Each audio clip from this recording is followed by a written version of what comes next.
Sanibona abalandi bomculo kaTelevision.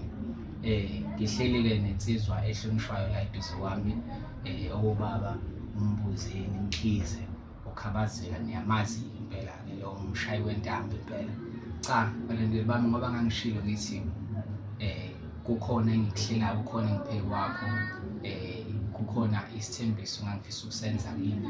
So ngasefile leso sikhathi ube manje ngimchazele ukuthi kwenzakalani. Sengithatha isinqumo-ke ukuthi-ke ngiphinde ngenze enye isingili futhi, njengoba niyazi ekhona vele ey'tolo ethi imali.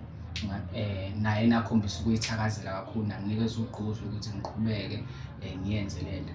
Sengiphinde ngasebenza enye isingili-ke, kodwa ngase ngithatha isinqumo sokuthi ngicela ukuthi ngifake nansi inkabi endala ehlonishwayo, engithemba futhi nani ukuthi nizokuthokozela lokho, nizokwamukela amandla ami engiza nawo. Futhi lento engiza nayo ngiyamthembisa ukuthi kuzoba into emnandi nje, angeke nize niphoxeke nakancane. So ngiyacela bafowethu ukuthi nilindele, kungenzuki uzatshwala nje bafowethu. Ngizosiphosta isithombe sokuphuma isithombe sengoma, emva kwalapho bese kulandela ingoma-ke sobe seyikhala bafowethu. Ngithi nje angibonge kule nsizwa kaKhabazela ithuba elingaka engiphe lona, nami ngisaqhamuka endimeni yomculo.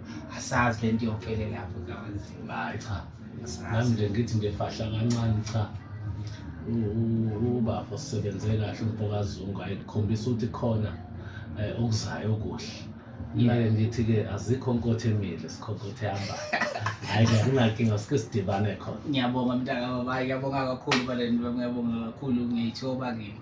Amen.